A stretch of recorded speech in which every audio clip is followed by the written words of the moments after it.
नमस्कार, शाम के 5 बजने को है। आज तक के आप सभी का स्वागत है। मैं हूं आपके साथ चित्रा त्रिपाठी। आप देख रहे हैं नंबर 1 शो दंगल।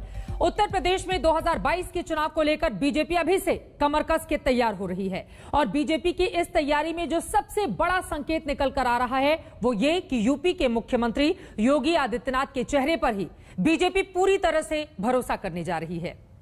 पिछले हफ्ते जब बीजेपी के संगठन महासचिव बीएल संतोष ने 3 दिनों तक लंबी लंबी बैठकें की थी, तब यूपी को लेकर कई तरह के कयास निकलकर सामने आ रहे थे। इसीलिए आज दंगल में बहस इसी बात पर होगी कि क्या योगी मॉडल से ही बीजेपी का काम 2022 में बन जाएगा। क्या पिछले हफ्ते हुई बीजेपी की बैठक एक तरह से यूपी बीजेपी के नेताओं को सिर्फ ये संकेत देने के लिए थी कि योगी ही सर्वे सर्वा बने रहेंगे। इसी के साथ बहस इस बात पर भी होगी कि जब योगी के नाम पर बीजेपी चुनाव लड़ेगी तो क्या इससे विपक्ष की चुनौती बढ़ेगी या फिर घटेगी। आज की बहस शुरू करें उसके पहले यह रिपोर्ट देखिए।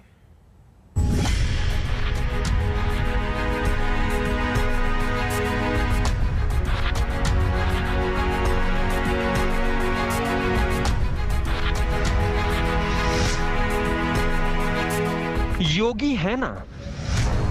उत्तर प्रदेश में पिछले हफ्ते चली आरएसएस और बीजेपी संगठन की कवायद का कुल जमा नतीजा यही है। चुनाव से पहले सरकार के नेतृत्व परिवर्तन के कयासों पर विराम लग गया है और फिलहाल मंत्रिमंडल विस्तार पर भी चर्चा थम गई है।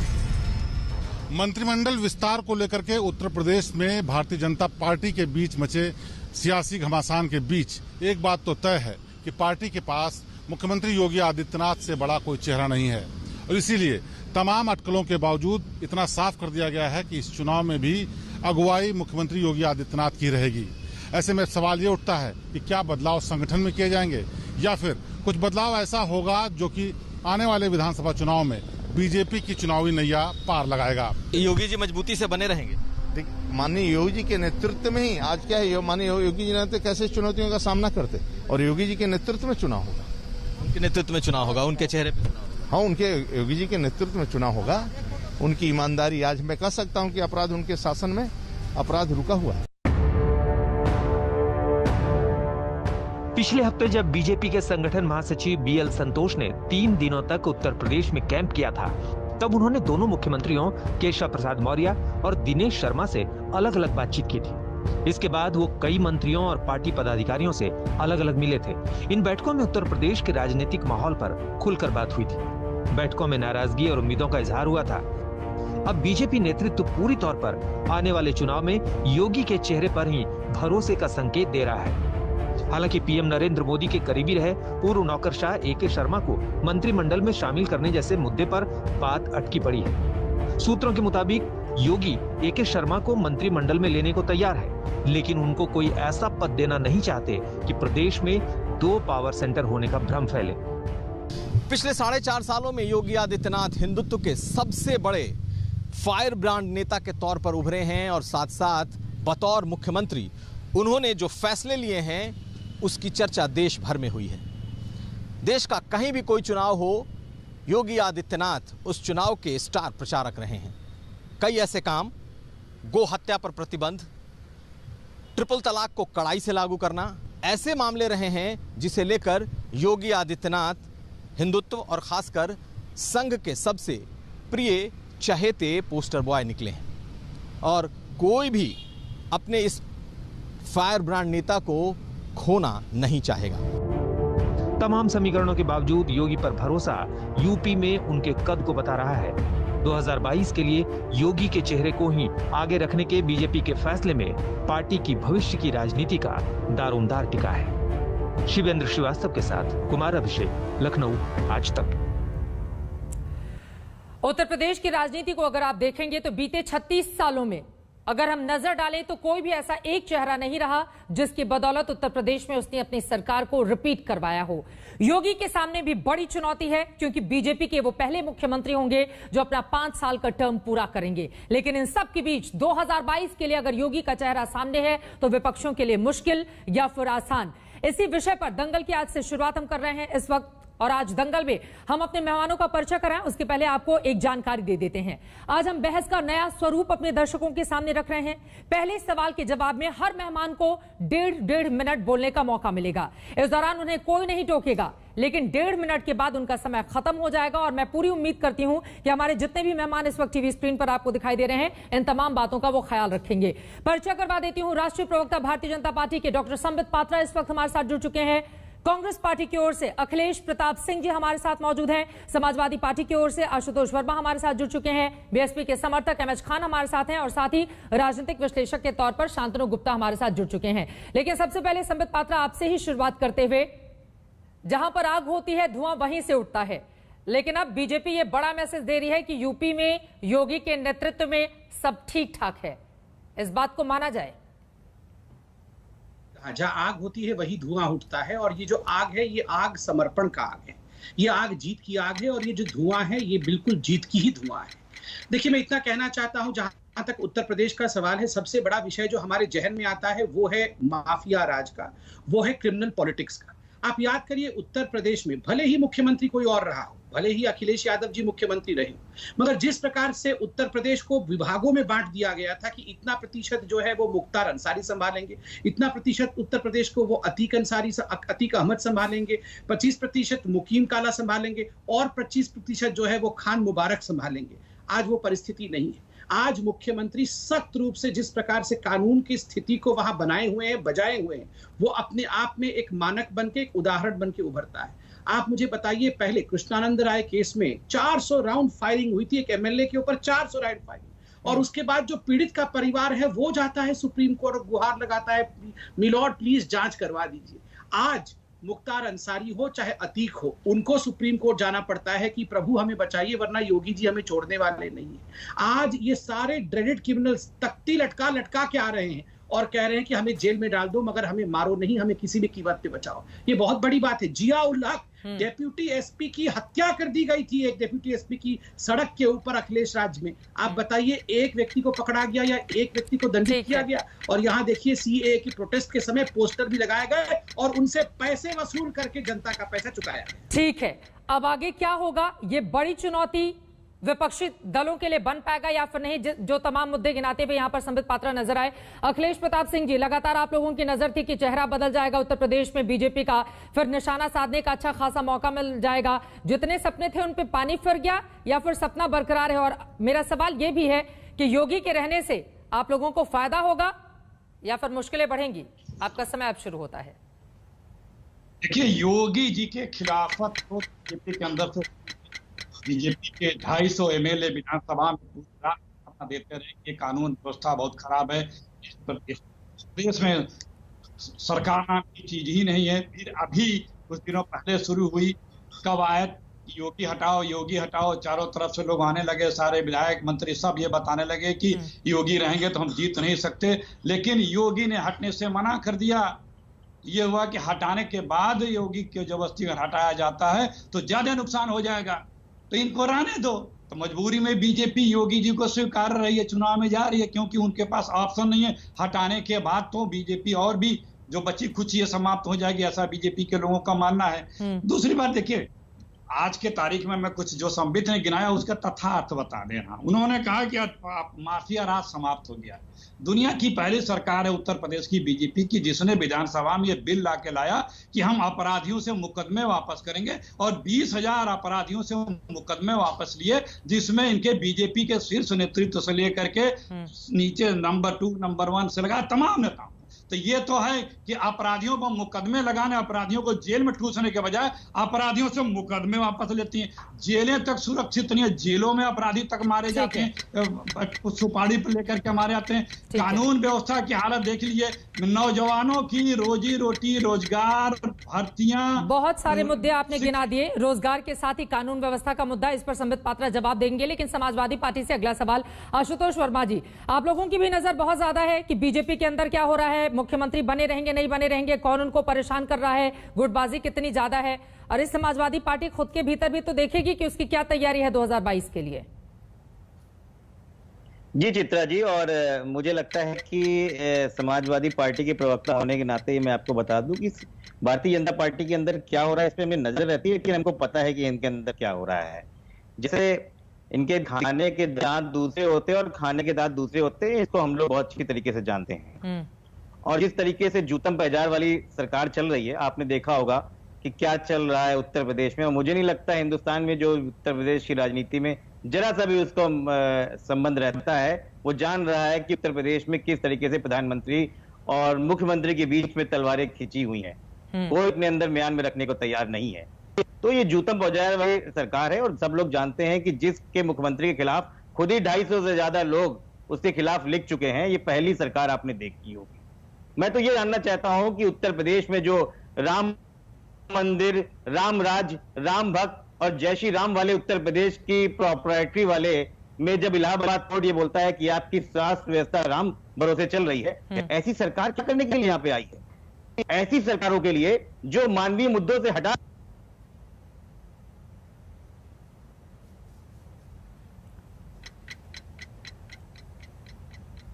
आपके 20 सेकंड बाकी थे, लेकिन आपकी आवाज नहीं मिल पा रही है। मैं दोबारा आपका रुख करूंगी। अब मैं सीधे एमएच खान साहब, चूंकि संबित पात्रा सभी का जवाब भी देना चाहते हैं, मुझे पता है कि जिस तरह से डिबेट की आदत रही है, लेकिन एमएच खान साहब सीधे आपका रुख करते हुए, मायावती जी कहां जा रही हैं, किसके साथ चुनाव लड़ रही हैं? बीजेपी के भीतर तो क्या हो रहा है इस पर आप लोगों की नजर है, लेकिन क्या है बसपा की तैयारी? नहीं, बसपा की तैयारी तो हर पार्टी की तैयारी अपनी होती है और बसपा की तैयारी भी अपनी है। जैसा कि मैं आपको बता दूं कि 1917 का जो चुनाव हुआ था, ये योगी जी के नेतृत्व पे या योगी जी के नाम पर नहीं हुआ था, और ये नरेंद्र मोदी जी के नाम पर हुआ था। अब ये पहली बार हो रहा है कि वो योगी जी के नाम पर चुनाव में जा रहे हैं। संबित पात्रा जी की बात से मैं सहमत हूँ कि और सरकारों में विभाग बांट दिए जाते थे, लेकिन योगी जी के सरकार में विभाग बांटे नहीं जाते। सारा कुछ पावर योगी जी अपने पास रखते हैं। कोई मंत्री कहीं दिखाई नहीं देता है। इतना बड़ा कोरोना काल हुआ, स्वास्थ्य मंत्री कहीं नजर नहीं आया कि कुछ बोलता हुआ नजर आ जाए, या स्वास्थ्य शिक्षा मंत्री कहीं नजर नहीं आया कहीं बोलता हुआ नजर आ जाए। जहां देखिए योगी जी भी अपना चुपचाप पड़े थे, पश्चिम बंगाल की रैलियों में घूम रहे थे, कोरोना काल में रैलियों में घूम रहे थे, और कोरोना काल में यहाँ पे आपने कोरोना में जिला पंचायत और प्रधानी का चुनाव कराया आपने, उसमें भी आपने मुंह की खाई, आपको सफलता उसमें नहीं मिल पाई। और सवाल इस बात का है कि जहां एक एक घर में 8-8 लोग एक एक दिन में मरे हों, जहां 200-200 लाशें एक एक घाट पर जली हों, वहां ऐसे सरकार को तो सबक जनता सिखाएगी ही सिखाएगी। इसकी चिंता मत करिए आप। योगी जी, अभी आपके किसी आपके रिपोर्टर ने कहा कि हिंदू का बड़ा चेहरा है, तो क्या संविधान ये कहता है कि हिंदू चेहरा उतारिए आप? संविधान तो ये कहता है। चलिए ठीक है, संविधान क्या कहता है इस पर हम आएंगे। आपने अपनी बात रख ली है। अब शांतनु गुप्ता जी, एक आपका कमेंट लगते हुए फिर डिबेट हम शुरुआत करेंगे, और एक दूसरे से भी आप सवाल जवाब कर सकते हैं। शांतनु गुप्ता जी, अब सीधा से सवाल आपसे ये, योगी आदित्यनाथ के चेहरे पर बीजेपी 2022 के चुनाव में जा रही है, इससे बीजेपी को फायदा होगा या फिर विरोधी दल इसका फायदा उठा ले जाएंगे? क्या तस्वीर बनती हुई दिखाई दे रही है उत्तर प्रदेश में? चित्रा जी, जिसको भी ऐसा लगता था, जो भी राजनीतिक विश्लेषण करता है, राजनीति में है, अगर उसको ऐसा लगता था कि भाजपा योगी आदित्यनाथ के चेहरे पे चुनाव नहीं लड़ेगी, तो मेरे ख्याल से मैं उसकी राजनीतिक ज्ञान पे शक करूंगा कि वो ऐसा सोच क्यों रहा था। देखिए, हुआ क्या, 7-8 दिन पहले जब कोविड की सेकंड वेव पे सेंट्रल गवर्नमेंट ने पार पा लिया, उत्तर प्रदेश में बहुत अच्छा हुआ, तो कुछ कोई न्यूज बननी बंद हो गई, तो एक फिक्टिशियस लड़ाई क्रिएट करेंगी कि चलो कुछ नहीं, बैठे खाली बैठे बैठे योगी जी और मोदी जी के बीच में लड़ाई करी जाए, जूसी खबर होगी, 4 डिबेट होंगी, और उसके लिए एक फिक्टिशियस मीटिंग भी क्रिएट करेगी। दिल्ली में फिक्टिशियस मीटिंग क्रिएट करेगी, उस पर डिबेट, मैं भी एक डिबेट में चला गया ऐसी एक डिबेट में कि नरेंद्र मोदी थे, सुनील बंसल थे, उसमें उत्तर प्रदेश में चर्चा हुई। और उसके बाद बीएल संतोष जी का एक जो रेगुलर दौरा था, जो भाजपा में संघ में होता है रेगुलर दौरा, मेहनत करने वाली पार्टी है, वो जाते हैं, उसको भी उससे लिंक कर दिया गया। ऐसा तो कोई प्रश्न ही नहीं था कभी। जो मुख्यमंत्री, आपकी तो इंडिया टुडे की खुद डिबेट में अभी जनवरी में आया है कि पहले नंबर के मुख्यमंत्री हैं, आपके जो सर्वे में आया, जो दूसरे मुख्यमंत्री थे आपके बहुत दूर थे पायदान में कहीं, तो ऐसे में पार्टी क्यों अपनी पैर पे कुल्हाड़ी मारेगी? वो तो सर्वमान्य चेहरा है उत्तर प्रदेश में। और चाहे कोई भी काम देख लीजिए, संबित भाई ने लॉ एंड ऑर्डर का काम बताया, परसों संबित भाई राशन पे प्रेस कॉन्फ्रेंस कर रहे थे, और संबित भाई जो आप एक एक शब्द बोल रहे थे वो उत्तर प्रदेश में हो चुका है। 14 करोड़ राशन धारकों की आधार सीडिंग हुई है, 80,000 दुकानों पे पॉस मशीन है, 97% ट्रांजैक्शन आधार से हो रहे हैं, केवल राशन पे चुनाव जीत जाएगी भाजपा। ठीक है। बिजली जो केवल 12-12 घंटे आया करती थी, वो बिजली अब 20 घंटे 22 घंटे गांव में आ रही है, उस पे केवल चुनाव जीत जाएगी। तो आपका भी यही मानना है कि मुख्यमंत्री के चेहरे पर अगर चुनाव नहीं लड़ती बीजेपी तो शायद उससे का नुकसान होता और इससे विरोधियों को चिंता होने की जरूरत है यकीनन। बाकी मेहमानों की मैं पास जाऊंगी। अब संबित पात्रा, डिबेट की शुरुआत करते हुए, योगी आदित्यनाथ के चेहरे पर चुनाव लड़ा जाएगा, जाहिर तौर पर वो मुख्यमंत्री हैं, लेकिन बीते दिनों लगातार मीडिया में जो खबरें चलती रही उसका ना तो खंडन करने के लिए कोई सामने आया, बजायफ्ता बहुत सारे बड़े बड़े बीजेपी के ही नेता अंदर खाने इस बात को लेकर अलग अलग तरह के नाम आपस में ही शेयर करते रहे। अब मेरा सीधा से सवाल आपसे यह है, बीजेपी योगी जी के नेतृत्व में चुनावी मैदान में जाएगी 2022 के लिए, लेकिन यकीनन यह भी टफ है क्योंकि आपको 5 सालों की कामकाज का हिसाब देना होगा। अब हवा चली थी या फिर मंदिर की लहर या तमाम लहरें, उसको किनारे करते हुए आपने बीते 5 साल में क्या किया, इस जवाब के साथ लोगों के बीच जाना होगा। क्या करेंगे ऐसे में? चित्रा जी, हम तो हिसाब किताब लेके बैठे हुए हैं। अभी डिबेट में मैं तो कहता हूं 2 घंटे का डिबेट कर दीजिए और आप मेरे से हिसाब मांगिए। हम तो हिसाब देने ही आए, मैं एक करके हिसाब देता हूं। चित्रा जी, आपका स्टूडियो, आज तक का स्टूडियो नोएडा में है और मैं जानता नहीं हूं आप रहती कहां हैं, शायद नोएडा में रहती होंगी। आप खुद व्यक्तिगत रूप से या स्टूडियो के अनुभव से बताइए, जो अभी शांतनु भाई ने कहा, बिजली, जिस उत्तर प्रदेश में पहले लोग कहते थे कि अब अंधेरा शुरू हो गया मतलब उत्तर प्रदेश शुरू हो गया है, आज लोग उत्तर प्रदेश में प्रवेश करते ही कहते हैं उजाला आ गया मतलब उत्तर प्रदेश आ चुका है। यह बिजली की स्थिति है, यह हंसने वाला विषय नहीं है। ये हम सब जो उत्तर प्रदेश में रहते हैं इस विषय को अच्छी तरह से जानते हैं, नंबर 1। नंबर 2, आप बताइए इस पूरे कोरोना काल में, मैं WHO का एक स्टेटमेंट लेकर बैठा हुआ हूं, आप देख सकते हैं 24 से 25 करोड़ पॉपुलेशन है उत्तर प्रदेश की। इनसे छोटे राज्य तमिलनाडु, केरल, राजस्थान, यहां ज्यादा मौतें हुई हैं, ज्यादा संख्या में लोग बाहर निकले हैं। बावजूद इसके कि संपूर्ण लॉकडाउन इन राज्यों में किया गया था, उत्तर प्रदेश ने आर्थिक गतिविधियों को काम भी करने दिया। आंशिक लॉकडाउन करके जिस प्रकार से 3 करोड़ से अधिक लोगों का रिकॉर्ड टेस्टिंग किया, WHO ने एक प्रशस्ति पत्र देते हुए कहा है कि इससे बहुत कुछ सीखने की आवश्यकता है। दूसरी बात, अभी देखिए, फिर देखिए चाचा जी, बीच में चाचा जान बीच में नहीं चिल्लाएंगे। चाचा जी बताइए ना, बिजली का रेट क्या है? बिजली एक सेकंड, अपने समय पे बोलने के लिए बोला गया आपसे। ठीक है एमएच खान साहब, एक लाइन में छोटा सा, ठीक है सर, आपने सवाल पूछ लिया, जब आप सुनिए। ठीक है सर, देखिए ये चाचा जान, ये डिबेट ऐसे नहीं होता है। आप रुकिए चाचा जान, आपको आदत पड़ गई थी अंधेरे में रहने की, आप बकला गए हैं। चित्रा जी, चाचा जान को शांत कर दीजिए, मैं शांति से बैठा हूं। एक बार उनकी बात हो जाए, आपका सवाल उन्होंने सुन लिया है। बिजली का रेट मैं पूछ लेती हूँ, अखिलेश जी भी कुछ जोड़ना चाह रहे हैं। ठीक है सर, बताइए, बिजली का रेट वो पूछ रहे हैं। मैं सब बताऊंगा ना, मैं आराम से बात तो कर लूं। ये बीच में अगर हर कोई चिल्लाने लगे तो डिबेट तो नहीं हो पाएगा। मगर आप दूसरी बात मुझे इसका, नहीं रुकिए। ठीक है सर, खान साहब प्लीज, खान साहब प्लीज, हाँ वो बता रहे हैं, सुन तो लीजिए। सस्ता है, पिछले बार की सरकार से सस्ता है, बस बता दिया। आप बैठिए। देखिए चित्रा जी, इस प्रकार से मैं भी बीच में टोक दूंगा। खान जी, अगर आप लगातार एक ही बात को 10 बार दोहराएंगे तो वो कैसे जवाब देंगे? प्लीज एमएच खान साहब, वो पूछ रहे हैं कि बिजली आप कितने में खरीदते हैं, जनता को कितने में देते हैं, इसका आप हिसाब दीजिए। ये हिसाब तो दिया हुआ है, ये हिसाब तो सबके सामने है, इसे बताना क्या है? ये तो आप भी बिजली के भुगतान करती है तो आपको रेट पता है बिजली का रेट क्या है। और जिस नहीं, देखिए चित्रा जी, इस प्रकार से जो डिबेट नहीं होना चाहिए, चिल्ला करके मैं बार बार कहता हूँ।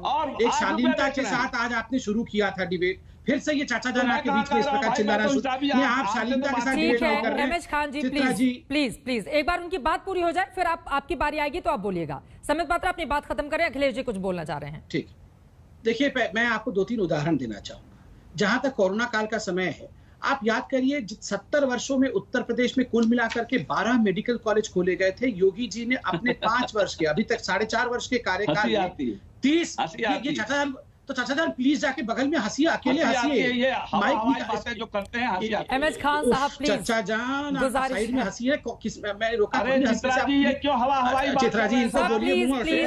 एमएच खान साहब, अगर आप उनको बोलने नहीं देंगे, बाकी लोगों का भी नंबर नहीं आ पाएगा डिबेट सही तरीके से। सर, डिबेट खोलने का मतलब सिर्फ ये था कि एक लाइन में आप सवाल जवाब कर सकते हैं। अब लगातार आप ही बोलेंगे तो उनका भी समय आपको मिल जाएगा, फिर आपके समय में भी दूसरा बोलने लगेगा, फिर आपको तकलीफ होगी। Please MH Khan ji please. Sambit Patra अपनी बात पूरी कीजिए। देखिए, आपने कहा कि हम कौन से रिपोर्ट कार्ड को लेकर जनता के बीच में जाएंगे। चित्रा जी, इन्वेस्टमेंट, ये जब कोरोना काल चल रहा था, आप देखिए जर्मनी की एक बहुत बड़ी फुटवेयर कंपनी, उसका नाम भी लिख के लाया हूं मैं, वॉन वेलेक्स जो कंपनी है, चाइना में कार्यरत थी। चाइना से अपने फैक्ट्री को लाकर वो स्थानांतरण कर रही है अपना आगरा में, और कितने बड़े रकम की वो इन्वेस्ट कर रही है, क्यों इन्वेस्ट कर रही है। दूसरा इन्वेस्टमेंट आप देखिए, वेबले स्कॉट जो गन बनाती है, सबसे बड़ी गन कंपनी है, यूके से आ रही है हरदोई, ये कितना बड़ा इन्वेस्टमेंट है। तीसरा, पहले पूरे 70 वर्षों में 2 इंटरनेशनल एयरपोर्ट उत्तर प्रदेश में बने। जेवर का एयरपोर्ट अब तक पड़ा हुआ था, कोई इसे बनाने को तैयार नहीं था। आज योगी जी के समय में 4 वर्षों में 5 इंटरनेशनल एयरपोर्ट, और जेवर का एयरपोर्ट वो भी पारित हो गया है। क्या ये, और चाचा जान पूछ रहे थे कि हमने क्या किया कोरोना के समय। चाचा जान, आपने जो खरबों खर्च करके हाथी बनाए, वो हाथी का सूंड तो वेंटिलेटर का काम नहीं करेगा ना, वो हाथी का सूंड तो वेंटिलेटर का काम नहीं करेगा। मगर जहां तक एयरपोर्ट बनने से किसानों को भला नहीं होने वाला है। अरे किसानों को बता देता हूँ, ये बताइए एयरपोर्ट क्यों बनाना है, ये बोल रहे हैं, ये क्या कमाल की बात है। इन्वेस्टमेंट और इंफ्रास्ट्रक्चर बनाने से किसान जो मर रहा है उसकी भरपाई कौन करेगा। मैं किसानों को बता देता हूँ, मगर आप बताइए ये जो पत्थर के हाथी देगा, ये पत्थर के हाथी क्या कर रहे थे। चर्चा जनाब पत्थर के हाथी, ये पत्थर के हाथी किसानों को कैसे बचा रहे थे। अरे भाई, ये पत्थर के हाथी, ओहो चित्रा जी, इनको चाबी भर के माया जी ने भेजा है, ये ऐसे ही चिल्लाते रहेंगे। चलिए ठीक है सर, ये पत्थर के हाथी किसानों को बचा रहे थे कि किसानों को लेकर बीच का रास्ता आखिर क्यों नहीं निकालती है भारतीय जनता पार्टी। लेकिन अखिलेश जी, मैं आ रही हूँ संबित जी आपके पास, अखिलेश जी को जोड़ना चाह रहे हैं। अखिलेश जी, आप मुस्कुरा तो बहुत रहे हैं, लेकिन योगी आदित्यनाथ ने अपने ताजा इंटरव्यू में एक और बात का जिक्र किया है। प्रियंका गांधी बार बार जो चिट्ठी लिख रही हैं या ट्वीट करके निशाना साधते हैं यूपी सरकार पर, उन्होंने कहा है कि एक तरफ हम कोरोना वायरस से लड़ रहे हैं, दूसरी तरफ राजनीतिक संक्रमण जो इन पार्टियों ने फैलाकर रखा हुआ है उनसे भी लड़ रहे हैं। और उनका यह कहना है कि चिट्ठी लिखकर दरअसल सिर्फ और सिर्फ मीडिया में सुर्खियों में बने रहना चाहते हैं ये लोग। इस पर क्या है आपका जवाब। और संबित ने विपक्ष को जो सवाल पूछे, हम संबित से शुरू करते हैं। बीजेपी का मतलब बड़ी झूठी पार्टी। अब मैं बता रहा हूं क्यों। संबित ने कहा, बिजली के बारे में जिक्र किया कि मैं मोदी जी और योगी जी के आने के बाद उत्तर प्रदेश में बिजली आने लगी। मैं कांग्रेस पार्टी जब थी दिल्ली में तो राजीव गांधी ग्रामीण विद्युतीकरण योजना लागू की थी, पूरे देश के हर गांव को विद्युतीकरण किया था। और आदरणीय मोदी जी ने लाल किले पे पहले ही भाषण में कहा था कि मात्र 18,000 गांव विद्युतीकरण से बचे हुए हैं। स्वयं मोदी जी ने कहा था। और यहाँ ये सज्जन बता रहे हैं कि योगी जी जब आए हैं तब बिजली आना उत्तर प्रदेश में शुरू हुआ है। फिर अभी बोलूंगा तो बुरा लगेगा, आदत मत बोलिए। अरे मैं तो बोल रहा हूँ, सॉरी फुटबॉल मत बना करो। अरे राजीव जी नहीं किया, फुटबॉल मत बना करो डिबेट। ये तो बिजली तो राजीव जी ने बनाया था। नहीं, ये तो मोदी जी ने कहा बिजली कि लाल किले से। देखिए चित्रा जी, इनकी आदत है फुटबॉल बनने की, जब तक 4 किक नहीं पाते खामोश नहीं होते हैं। चलिए आपकी बात गुस्सा ही संबित जी, नहीं तो आप उनको क्यों नहीं चुप करा लीजिए। ठीक है, मुझे लग रहा है संबित आप थोड़ा सा उनको बात कर लें दीजिए। ठीक है, मैं तो तथ्यात्मक तथ्य रखता हूँ, पीड़ा होगी, तथ्यात्मक तथ्य रखता हूँ। जो अगर ये कहता है कि हमने बिजली ला दी, उन्हीं के प्रधानमंत्री ने पहले ही कार्यकाल में अपने 6 साल पहले लाल किले से बताया था कि सिर्फ 18,000 गांव विद्युतीकरण से बचे हुए हैं। और जिन 30 मेडिकल कॉलेज का जिक्र कर रहे हैं, वो कांग्रेस पार्टी की योजना है। 3 जिलों में 1 मेडिकल कॉलेज बनेगा पूरे देश में। और 60-40 कहीं 50-50 की वो बजट है। और अभी भी वो मेडिकल कॉलेज सब पैसे की कमी से कांग्रेस के समय शुरू, आज भी सब नेहरू जी नमस्ते। कोई कंप्लीट हुआ हो। सर ठीक है, मुझे छोटे से ब्रेक के लिए जाना है। लेकिन अखिलेश जी, 30 साल हो गए उत्तर प्रदेश से आप लोगों को गायब हुए। आप कह रहे हैं कि उस जमाने की योजना थी, अब जाकर उस पर इम्प्लीमेंट किया जा रहा है। तो फिर कम से कम ये सरकार उस पर इम्प्लीमेंट तो कर रही है। इस बात को आप मानेंगे या फिर नहीं मानेंगे। लेकिन इस सबके बीच उत्तर प्रदेश को वो कौन सा चेहरा है जो पसंद है, यहीं से चर्चा में आगे बढ़ेंगे। योगी आदित्यनाथ के चेहरे पर ही बीजेपी 2022 का चुनाव लड़ेगी। विपक्षी दलों के लिए यह कितना आसान या फिर मुश्किल, और बीजेपी कितने रहेगी फायदे में, इसी बात को लेकर यहीं से चर्चा में आगे बढ़ेंगे। एक छोटे से ब्रेक के बाद फौरन लौटेंगे। दंगल लगातार जारी है, कहीं जाएगा मत, आप देखते रहिए आज तक। यूपी में योगी है ना, बीजेपी ये बात कह रही है, लेकिन इन सब के बीच सवाल इस बात को लेकर भी खड़े हो रहे हैं। जो ट्विटर अकाउंट है उत्तर प्रदेश बीजेपी का, उस पर प्रधानमंत्री नरेंद्र मोदी, बीजेपी अध्यक्ष जेपी नड्डा, अमित शाह, किसी की तस्वीर नहीं है, सिर्फ मुख्यमंत्री, दोनों डिप्टी सीएम और यूपी प्रदेश अध्यक्ष की, जिसको लेकर तरह तरह से कयासों का बाजार गर्म हो चला था। लेकिन फिलहाल इस पर विराम दिए जाने की कोशिश लगातार बीजेपी की ओर से की जा रही है। चर्चा में आगे बढ़ते हुए अब सीधे आशुतोष जी, अब मैं आपके पास आऊंगी। समित, ये ट्विटर वाला आप जवाब दीजिएगा लेकिन बीजेपी से आप जब लड़े तब लड़े, उसके पहले तो समाजवादी पार्टी एकला चले या गठबंधन, अभी तो उसकी सबसे बड़ी यही टेंशन दिखाई दे रही है। क्या है आप लोगों का प्लान योगी आदित्यनाथ और बीजेपी से लड़ने के लिए उत्तर प्रदेश में? नहीं चित्रा जी, योगी आदित्यनाथ से लड़ने की जरूरत नहीं है। भारतीय जनता पार्टी में इतने बड़े बड़े जूतम बाजार चल रहा है जिसमें खुद ही अपने आप लड़ भिड़ के मर जाएंगे, उसमें कोई जरूरत नहीं है। जहां तक समाजवादी पार्टी की बात है तो माननीय अखिलेश यादव ने बार बार कहा है हम किसी भी बड़ी पार्टी से कोई बड़ा गठबंधन नहीं करने जा रहे हैं। हम छोटी पार्टियों को अपने दल के साथ में हम लोग साथ में आएंगे और हम लोग चुनाव लड़ेंगे। और लगातार ये संबित भाई चिल्ला रहे हैं कि ये हो रहा है, वो हो रहा है, फलाना कर रहा है। अरे भाई आप डॉक्टर हो, आप तो इसमें उत्तर प्रदेश की बात कर लो कम से कम। आपने तो एक बार भी नीति आयोग की रिपोर्ट की बात नहीं करी, आपने सस्टेनेबल डेवलपमेंट गोल की एक बार भी बात नहीं करी। वो तो आप आ गए क्योंकि वो आपके लिए उत्तर प्रदेश नीचे आ रहा था, वहां तो आप बात करने को तैयार नहीं हो रहे थे। अरे कब लोगों की लाशों के बारे में बात करोगे, कब बात करोगे जब टेम्पो में और ऑटो में बैठ के लोग ऑक्सीजन से मर गए? कौन माफी मांगेगा उससे? कौन माफी मांगेगा उस आदमी से जो देश का स्वास्थ्य मंत्री होकर डार्क चॉकलेट खाने की बात करता है? कौन 3.5 लाख लोग जो मर गए हैं हिंदुस्तान में, जो आपकी रिपोर्ट है, उनके लिए कौन माफी मांगने आपके आएगा? कौन है जिसने गंगा को चित्रा जी 2017 में आप शमशान और कब्रिस्तान के लिए आए थे और आज आपने शमशान बना के रख दिया है। और आपके जो प्यारे बाबा रामदेव हैं उन पे तो आप लगाम नहीं लगा पाए। सर जिस मुद्दे पर आए हैं आशुतोष वर्मा अपनी बात रखने, उसी मुद्दे पर रहे ना। उत्तर प्रदेश को लेकर आप मुद्दे पर रहे आशुतोष जी प्लीज। रोज हम तमाम बातों पर डिबेट करते हैं लेकिन यूपी पर रहिए ना। मैंने आपसे जो सवाल पूछा सीधे से जवाब दीजिए आप उसका। नहीं उसका जवाब दिया है। यूपी में लोग मर रहे हैं, यही मेरा मुद्दा है, यही समाजवादी पार्टी का मुद्दा है। बोलिए पॉलिटिक्स नहीं कर रहे हैं हम लोग बैठ के। मैंने शांति से सुना। हमारे कोई सहयोग नहीं आ रहे हैं, हम लोग ऑक्सीजन पहुंचा रहे हैं, हम लोग सिलेंडर पहुंचा रहे हैं और यहाँ पे राजनीति खेल रहे हैं। वो एसडीजी के आंकड़ों का हवाला दे रहे हैं कि उस ग्रोथ में कहां पर खड़ा है उत्तर प्रदेश, बताइए जवाब दीजिए। देखिए इन्होंने कोरोना को लेकर सवाल पूछा, मैं शांति से जवाब देता हूँ। मैंने आपको कहा कि WHO ने खुद कहा है कि उत्तर प्रदेश ने बहुत अच्छा किया है और एकमात्र ऐसा राज्य है जो 3 करोड़ से अधिक टेस्टिंग करके, इतने बड़े 24-25 करोड़ जनसंख्या होने के बावजूद भी आप देखिए तमिलनाडु, केरल, राजस्थान इत्यादि से पीछे रहा है संख्या में। दूसरी बात यहाँ कहना चाहूंगा 242 से अधिक टेस्टिंग लैब बनाया। देश में सबसे बड़ा जो प्लाज्मा बैंक था वो लखनऊ में बनाया गया। 64,000 से अधिक कोविड हेल्प डेस्क बनाए गए।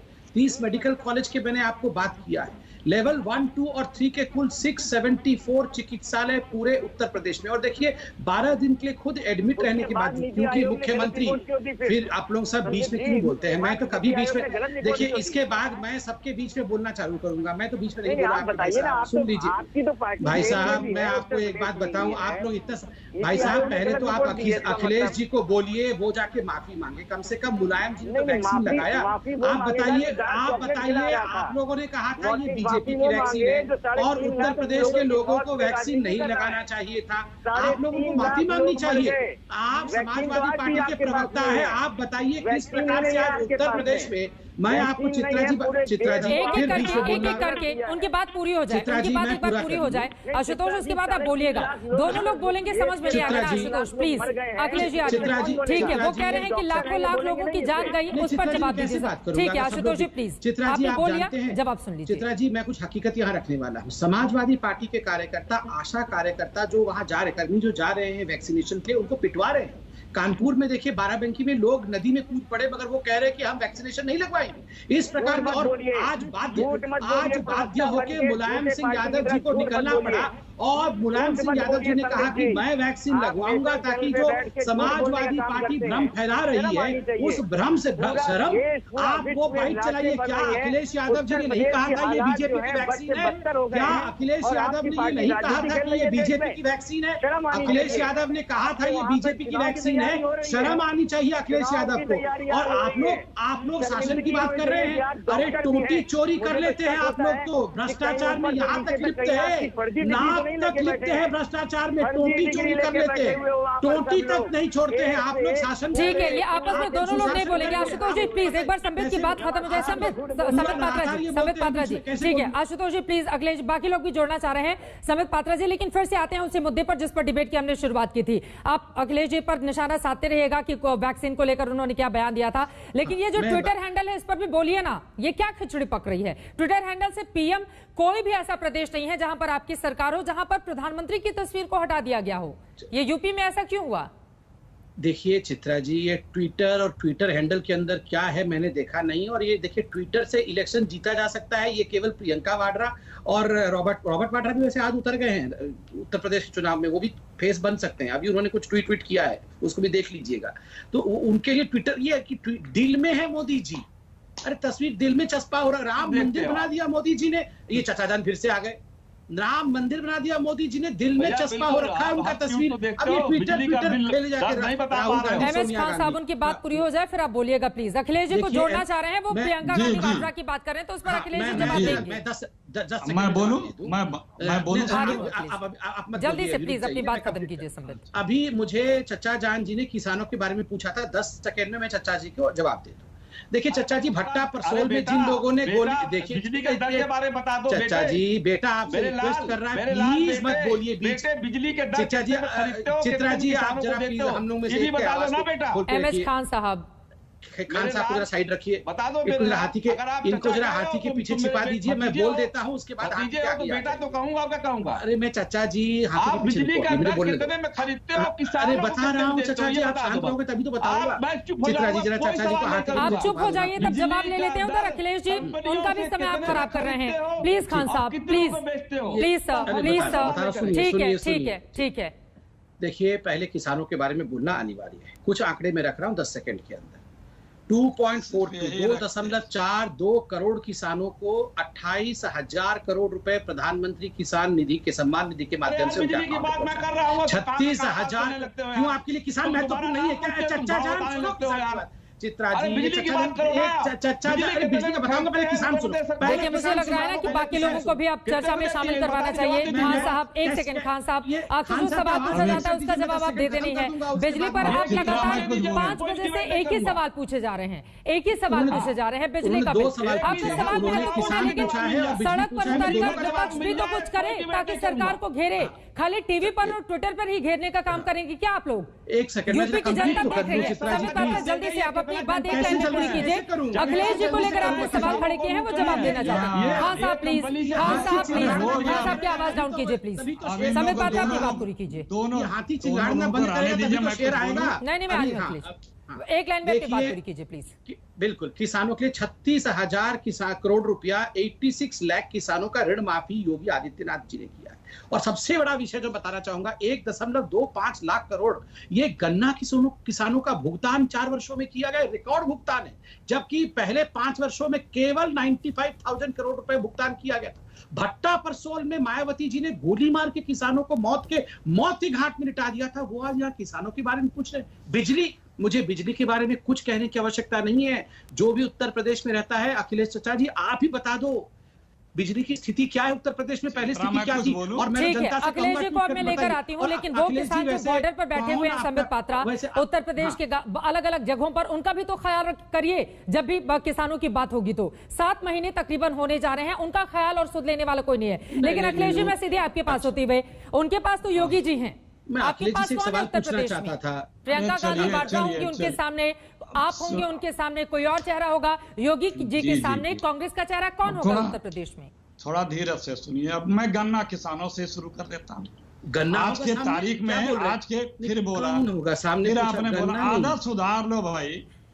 आप बोल रहे हो गन्ना किसानों को भुगतान किया, मैं बता रहा हूँ भाई गजब की बेशर्मी है, गजब की बेशर्मी है। मैंने तो आपके पीछे बोला नहीं, एक बार उनकी बात पूरी हो जाने मैंने तो आपके पीछे बोला नहीं। नहीं बोल रहे हैं अखिलेश जी, आगे बढ़िए। हम भी नहीं बोल रहे, नहीं होता है। ठीक है, गुस्साइए मत, ब्लड प्रेशर मत बढ़ाइए। चचा जी बोलिए। अखिलेश जी, ब्लड प्रेशर मेरा नहीं बढ़ता है, मैं तथ्यों पे बात करता हूँ। आज के तारीख में 14,000 करोड़ रुपए गन्ना किसानों का यूपी में बकाया है आज के 1 साल से। और गेहूं के दलाली और गेहूं की खरीद में कितना बड़ा घोटाला है। अभी भी 55 लाख मीट्रिक टन के जगह पे मात्र 38 लाख मीट्रिक टन गेहूं खरीद हुई है।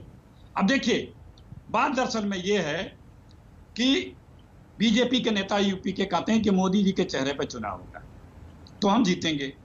योगी जी कहते हैं कि मोदी जी के चेहरे पे चुनाव होगा तो हम हारेंगे, योगी जी की कहते हैं हमारे चेहरे चुनाव तो हम जीतेंगे। अरे आपका चेहरा तो योगी जी को जीतना पड़ा और इसीलिए मोदी जी, योगी जी ने और बीजेपी, प्रदेश की बीजेपी ने मोदी जी को अपने किसी भी वेबसाइट, होर्डिंग, सरकारी होर्डिंग, प्राइवेट होर्डिंग, भाजपा का ट्विटर हैंडल तो हमसे ज्यादा मोदी जी को। और सुनिए, ये ट्विटर की ये कहते हैं, फिर बीच में बोला आदत हो गई, आदत। जानना चाहते हैं ना कौन लड़ेगा? मैं बता रहा हूँ। अब ये कहते हैं कि ट्विटर में नहीं खेलता। अरे भाई, आपके कुछ आकाओं के ट्विटर के ब्लू टिक हट गए थे, पूरी सरकार कोमा में चली गई थी। एक महीने बहस करते हो कि मोदी जी के 60 मिलियन ट्विटर फॉलोअर हो गए, उस पर एक महीने बहस करते हो और यहाँ सुपड़ा साफ कर दिया है। था पहले तो अब बता रहे हो कि हमें पता नहीं। अखिलेश जी, अब जरा मुद्दे पर आ जाते हैं ना। आप बताइए ना, आपका चेहरा कौन होगा? आप मतलब इतना योगी मोदी जी इतना कर चुके, आप अपना भी तो बताइए। प्रियंका गांधी, राहुल गांधी, आप होंगे, कौन होगा? उत्तर प्रदेश में विपक्ष की अभी तक नहीं दिखा आपको। उत्तर प्रदेश में विपक्ष की भूमिका निभाते प्रियंका गांधी। ओह, अच्छा। कई दर्जन मुकदमे उनके ऊपर हुए, उनको जेल में अरेस्ट किया गया, जेल बना करके मिर्जापुर में उनको डिटेन किया गया। उनको मानोगे नहीं, तुम्हारे डीएनए में फुटबॉल आ गया है। जब तक चार की तुमको लोग नहीं लगाते हैं, मैं उत्तर की भाषा का प्रयोग नहीं करता, लेकिन तुम हो समीर जी प्लीज, आपके बीच में कोई भी बोल रहा था, आपने अखिलेश जी मेन मुद्दे पर आइए ना। तो आपने कहा कि प्रियंका गांधी योगी आदित्यनाथ के सामने कांग्रेस पार्टी का चेहरा होंगी। जितने आपकी बातों से यही समझ में आया। जितने अवसर आए, प्रियंका गांधी इस प्रदेश में सड़क पे लड़ती हुई दिखी, चाहे महिलाओं की बात हो, चाहे किसानों की बात हो, चाहे नौजवानों की बात हो, चाहे सब बहुओं की बात हो, चाहे शिक्षा मित्रों की बात हो, और चाहे सरकारी कर्मचारियों की बात हो, चाहे स्कूल को कोरोना में सीबीएसई बोर्ड का बात करना हो, चाहे डॉक्टर जो कोरोना में बिजी हैं, जिनको में कवर नहीं किया गया था, उनको भी हर मुद्दे पे वो लड़ती दिखी है इस बीच में। तो बीजेपी दिखी है, न कोई और दल दिखा है। छोड़ के वो कहां सड़क पे 9,000 मुकदमे हुए हैं कांग्रेस जनों में उत्तर प्रदेश में, और 20,000 मुकदमे भाजपाइयों और अपराधियों से, भाजपा परस्त अपराधियों से, क्योंकि उत्तर प्रदेश की सरकार जो क्रिमिनल फ्रेंडली गवर्नमेंट है, क्रिमिनलों से मुकदमे वापस करती है, क्रिमिनलों को अपने साथ रखती है। ठीक है, क्रिमिनल फ्रेंडली गवर्नमेंट में सज्जन लोगों का गुजारा है नहीं। ठीक है, आपकी बात हो गई अखिलेश जी, आपकी बात हो गई है। जल्दी से समित बात में जवाब दीजिए। शांतनु जी भी को जोड़ना चाह रहे हैं। उन्होंने तो स्पष्ट कर दिया है, प्रियंका गांधी जिन्होंने सबसे ज्यादा संघर्ष किया है मुख्यमंत्री के सामने विपक्ष के चेहरे के तौर पर। मैं तो सिंपल सवाल पूछना चाहता हूं, क्या राहुल गांधी जो कि मतलब अध्यक्ष कैंडिडेट तो थे ही पहले, अभी भी अध्यक्ष कैंडिडेट है मैं मानता हूं, वो वायनाड छोड़ करके अमेठी के लिए अगले चुनाव में आएंगे? क्या इस बार वो कैंपेनिंग करने उत्तर प्रदेश में आएंगे, या राहुल गांधी से ना हो पाया इसलिए प्रियंका जी को आप प्रोजेक्ट करने की कोशिश कर रहे हैं? और सड़क पे, और हाँ सड़क पे कहां लड़ रही है? अरे सड़क पे सुनिए ना, सड़क पे नहीं लड़ रही है प्रियंका गांधी, ट्विटर पे। अरे ट्विटर सड़क नहीं होता है। प्रियंका गांधी रोज सुबह उठ के, मेरे पास वक्त की कमी है, आप लोगों को रोकते हुए जल्दी से एक लाइन में अखिलेश जी, एक लाइन में प्लीज। शांतनु गुप्ता कुछ बोलना चाह रहे हैं, प्लीज एक लाइन में बोलिए। सवाल ये है कि मोदी जी यूपी में घुस पाएंगे कि नहीं योगी जी के रहते? मोदी जी की एंट्री उत्तर प्रदेश के चुनाव में बीजेपी में आएगी नहीं? अमित शाह जी की एंट्री यूपी में हो पाएगी कि नहीं योगी जी के रहते? क्योंकि उन्होंने जो मैसेज दिया, मतलब आपको बीजेपी की ज्यादा चिंता है, कांग्रेस पार्टी पर ज्यादा बोला करिए ना सर, आप प्रवक्ता है कांग्रेस के। ठीक है अखिलेश जी। शांतनु गुप्ता जी, योगी के रहते हैं मोदी जी। ठीक है सर, ठीक है सर। प्रियंका गांधी योगी आदित्यनाथ के सामने कितनी बड़ी चुनौती पेश कर पाएंगी? शांतनु गुप्ता जी, और आप सोशल मीडिया पर भी कुछ बोलना चाह रहे थे, बताइए। देखिए चित्रा जी, कांग्रेस का पिछले 3 दशक से 5 से लेकर 7% वोट शेयर उत्तर प्रदेश में, चाहे कोई भी चुनाव देख लीजिए, कंसिस्टेंट है। अगर वो 5 से 6% से 35, 36, 40% वोट ले आएगी और प्रियंका गांधी मुख्यमंत्री बन जाएंगे, तो इससे बड़ा अजूबा मेरे ख्याल से कोई नहीं होगा। लेकिन देखिए, उनका प्रवक्ता है, उनका काम है उनके सपोर्ट करना। आप जो सोशल मीडिया का पेज दिखा रही थी, बस मैं आपके दर्शकों को एक बात बताना चाहूंगा, वो जो सोशल मीडिया का बैनर है उत्तर प्रदेश के पेज पे, वो 2019 से है। उसके पहले जब महेंद्रनाथ सिंह पांडे जी थे तब भी वैसे है, वो पेज वैसा का वैसा ही है। असम के पेज में कुछ और है, असम के पेज में कुछ स्कीमें लगी हैं, तो सारे अपने अपने तरह से पेज बनाते हैं। जब 14 का चुनाव हुआ, 17 का चुनाव हुआ, 19 का चुनाव हुआ, मोदी जी का चेहरा था उसमें, तो मेरे ख्याल से लोग ना खींच के ला रहे हैं कहीं से बातें कि कहीं तो ढूंढ ले कैसे मैं मोदी और योगी में कुछ रिफ्ट दिखा दूं और जूसी स्टोरी क्रिएट कर दूं। तो उसमें कोई भी स्टोरी नहीं है, उसमें वो पैसे योगी के सामने कौन बड़ी चुनौती पेश कर पाएगा? एक लाइन में अखिलेश यादव, प्रियंका गांधी या फिर बहन मायावती जी?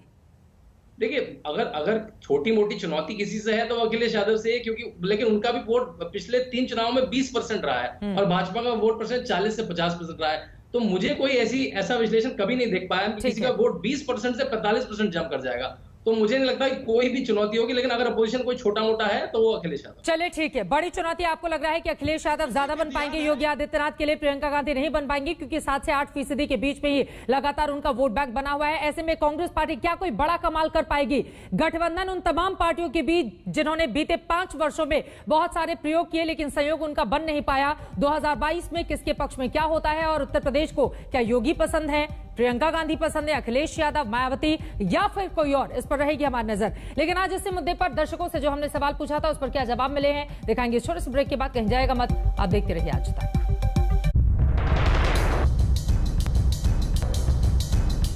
आज दंगल में हमने सवाल पूछा था कि यूपी विधानसभा चुनाव में योगी मॉडल चलेगा।